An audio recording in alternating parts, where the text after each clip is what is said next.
మీరు చాలా పుస్తకాలు రాశారు, చాలా గ్రంథాలు రాశారు. ముఖ్యంగా మాస్టర్ గారి గురించి, మారెళ్ళ రామకృష్ణ గారి గురించి, వారి సాహిత్యంలోని విషయాలు, అలాగే అప్పిరాల విశ్వం గారి గురించి కూడా రాశారు. అలాగే కొన్ని విషయాలు ప్రస్తావన చేసుకుంటూ వచ్చారు. అసలు మీకు ఆధ్యాత్మిక బీజం అనేది ఎక్కడ వీటన్నిటికీ మూలంగా పడింది? మా ఇంట్లోనే మా పెద్దమ్మ గారు ఆధ్యాత్మిక పరులు, మా స్వయాన మేనమామ గారు పీఠాధిపతి విమలానంద భారతి కృతాళం, ఒల్లూరు వెంకటేశ్వర్లు గారు, పూర్వనామం ఒల్లూరు వెంకటేశ్వర్లు గారు, బాపట్ల వాళ్ళది. అందుకని మా అమ్మవారి వాళ్ళ సొంత ఊరు బాపట్ల. ఆ రకంగా ఆయన ఆశీర్వాదంతో ఆయన మొట్టమొదట మాండ్యోకోపనిషత్తుని మొట్టమొదటి తెలుగులో రాసినటువంటి వాళ్ళు ఆయన. అందుకని ఆ పుస్తకాన్ని నేను మొదట్లో చదవడం జరిగింది. మా పెద్దమ్మ గారు కూడా మొట్టమొదట మనకి ఆధ్యాత్మికంలో ఈ మార్గంలో తీసుకొచ్చినటువంటి ఆవిడే రావి నూతల సత్యవతి గారు. అంటే మీ మేనమామ గారే విమలానంద భారతి, విమలానంద భారతి 2 అంటారు, ఇద్దరు ఉన్నారు, 1 and 2. అయితే స్వామి, మీకు ఇన్ని పుస్తకాలు రాయాలని ఇన్స్పిరేషన్ ఎలా కలిగింది? మా అరిపిరాల విశ్వం గారు అస్మద్ గురుభ్యో నమః శ్రీ విద్యాపరులు 2000 సంవత్సరంలో ఆయన దగ్గర దీక్ష తీసుకున్నాను నేను.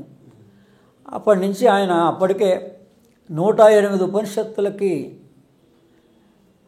వ్యాఖ్యానం రాస్తూ వచ్చారు ఆయన శ్రీ విద్యా ప్రకారంగా. అందుకని నన్ను ఆ 108 ఉపనిషత్తులు కూడా ఓ సంవత్సర కాలం పాటు అధ్యయనం చేయమని చెప్పారు. 3 విభాగాలుగా ఉంటుంది అది. అందుకని ఆయన దగ్గర 2000 నుంచి వెళ్ళినప్పటి నుంచి నాకు అవకాశం బాబాజీ మహారాజు క్రియాయుగంలో కాబట్టి నేను పనిచేసే కంపెనీలోనే హెచ్ఏల్లోనే మన ఎయిర్ కండిషన్లో చేస్తాం కాబట్టి మెయింటెనెన్స్లో 8 గంటల పని అయితే ఉండదు, మన ప్రెజెన్స్గా ఉండాలి అనుక్షణం. అక్కడే నాకు ఒక లైబ్రరీ లాగా నేను ఈ గ్రంథాలన్నీ కూడా అక్కడే చదవడం, గురువుల యొక్క సూచన మేరకు వాళ్ళు ఏవే పుస్తకాలు మంచివి అన్నవన్నీ కూడా కొన్ని వందల పుస్తకాలు నేను అక్కడే చదివాను. అయితే ఇప్పుడు మీరు సాధనా మార్గంలో ముందుకెళ్ళారు. ఆ సాధనా మార్గంలో ముందుకెళ్తున్నప్పుడు కర్మ ప్రక్షాళన గురించి, కర్మయోగం గురించి, కర్మ ధ్యానం గురించి, కర్మ ప్రక్షాళన ఎలా జరుగుతుందని చాలా చోట్ల చెప్తూ ఉన్నారు. అలాగే కర్మ ప్రక్షాళన ఎలా జరుగుతుంది, అలాగే ఈ కర్మని ఎలా డీల్ చేయాలి?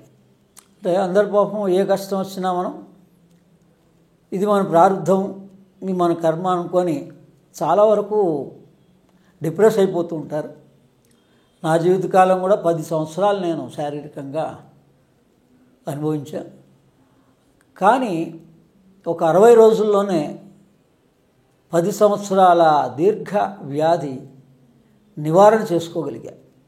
అందుకని మహానుభావులు, యోగులు, అరవిందో మహర్షి లాంటి వాళ్ళు, రామకృష్ణ పరమహంస లాంటి వాళ్ళు, ఎంతోమంది మహానుభావులు మన కర్మను మనం తీసుకోవచ్చు అని వాళ్ళు సూచనప్రాయంగా వాళ్ళు తెలియజేశారు. అందుకని ఈ కర్మ ధ్యానం అనేటువంటిది ఒకటి ఉంది. దీనికి మూలం మనం ప్రామాణికంగా ఏ సంధ్యావందనం అయితే మనం చేస్తున్నామో ఆ సంధ్యావందనంలో ఉంటుంది ప్రాయశ్చిత్తం అని. అంటే రాత్రి చేసినటువంటి పొద్దున్న చేసే సంధ్యావందనం వల్ల రాత్రి మనం శారీరకంగా మానసికంగా చేసినటువంటి దోషాలన్నీ తొలగించుకోవడం జరుగుతుంది. అలాగే సాయంత్రం చేసే సంధ్యావందనం వల్ల పగలు చేసేటువంటి కర్మలు ఏవైతే ఉన్నాయో తెలిసి కానీ తెలియక కానీ అవన్నీ నివారణ అవుతాయని ప్రతిరోజు అసలు ఆ సంధ్యావందన ఉద్దేశమే అది, ప్రాయశ్చిత్తాన్ని కోరుకోవడం. మళ్ళా ఒకవేళ సమయం మించినా కూడా ఆ సమయం మించిందని కూడా దానికి కూడా ఒక ప్రాయశ్చిత్తంగా మనం భావించవచ్చు. అదే సమయానికి అందరూ సంధ్యా సమయంలో చేయొచ్చు, చేయలేకపోవచ్చు. కాలాతిక్రమణ జరిగినా కూడా దాని గురించి కూడా మరోసారి ప్రాయశ్చిత్తపూర్వకంగా జలాన్ని వదులుతూ ఉంటాం. అందుకని దీన్ని యోగ ధ్యాన మార్గంలో మహానుభావులు చాలామంది అన్వేషించారు, వాళ్ళు ఉపయోగించుకున్నారు, వాళ్ళు ధన్యులైనారు.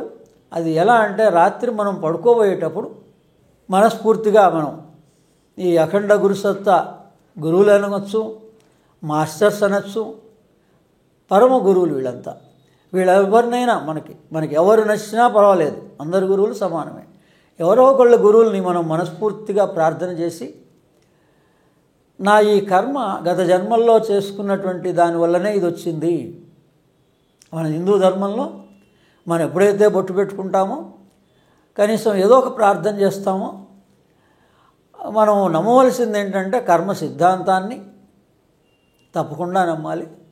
అందుకని ఆ కర్మ సిద్ధాంత ప్రకారంగా మనకి ఏది కూడా ఊరికే ఈ ప్రారంధం ఈ కర్మ రాదు. అందుకని గత జన్మల్లో మనం ఏదో మిస్టేక్స్ చేసి ఉంటాం, అది మనకి తెలవాలి మొట్టమొదట.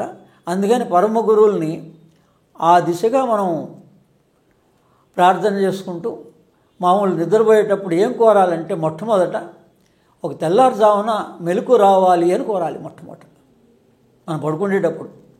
ఎందుకంటే ఏ బ్రాహ్మీ ముహూర్తం 3 గంటలు అది అంటున్నామో, తురియ సంధ్యాం చెప్తే వాక్సిద్ధిర్భవతి అని ఏది ప్రామాణికంగా దైవీ ఉపనిషత్తులో అమ్మవారు చెప్పిందో, ఆ తురియ సంధ్యలో మనకి మెలకు రావాలి. ఆ మెలకు తెప్పించగలిగే శక్తి పరమ గురువులకి తప్పనిసరిగా ఉంది. అందుకని వాళ్ళని స్మరించినంత మాత్రం చేతనే వాళ్ళు మనకి కొద్ది రోజుల్లోనే మనకు ఆ మెలకువ తెప్పిస్తారు.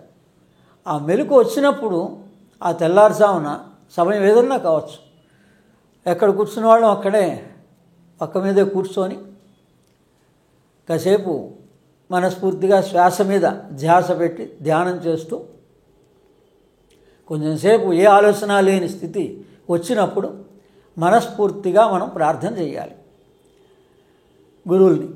మన గత జన్మలో ఎవరి వల్ల ఈ ఇబ్బంది మనకి ప్రస్తుతం కలుగుతోంది, అది శారీరకంగా కావచ్చు, మానసికంగా కావచ్చు, సమస్యలు కావచ్చు.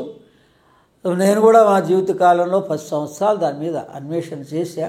అందుకని అథారిటీగా చెప్తున్నా, తప్పనిసరిగా తీసేసేయచ్చు, హాయిగా ఉండొచ్చు జీవితాన్ని. వాళ్ళని ప్రార్థించాలి. ప్రార్థించి లేచినప్పుడు మరొకసారి మళ్ళీ ధ్యానంలో కూర్చొని ఇంకా ధ్యానంలో నిద్రపోవాలి. మళ్ళీ రెండోసారి మెలకు వచ్చిన తర్వాత కొంచెంసేపు ధ్యానం చేసి మనం వాళ్ళకి మనస్ఫూర్తిగా మన రిక్వెస్ట్ని 3 సార్లు స్మరించి అడిగి వాళ్ళని స్వప్న చూపించమని అడగాలి. ఇంకా ఎలా అనేది వాళ్ళు చూపిస్తారు.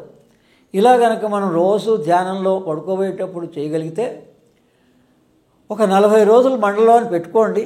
కానీ మన తీవ్రతను బట్టి వారం రోజుల్లో 10 రోజుల లోపలనే మనకి స్వప్నంలో మన పూర్వజన్మల్లో ఎవరికి మనం ఇబ్బంది కలిగించామో ఆయా జీవుల్ని వాళ్ళు చూపిస్తారు ఖచ్చితంగా. నేను చూశా వాళ్ళని, ఖచ్చితంగా చూశా. అందుకని చెప్తున్నా, వాళ్ళని అలా చూడొచ్చు ఆ జీవులకి. అప్పుడు చూసిన తర్వాత నుంచి మీరు ప్రతి ధ్యానంలోనూ వాళ్ళని ప్రాయశ్చిత్తం కోరండి. సరే, తెలుసో తెలియకో ఆ జన్మలో మీకు ఈ ఇబ్బంది నేను కలిగించాను, నన్ను క్షమించమని ప్రార్థన చేస్తే చాలు.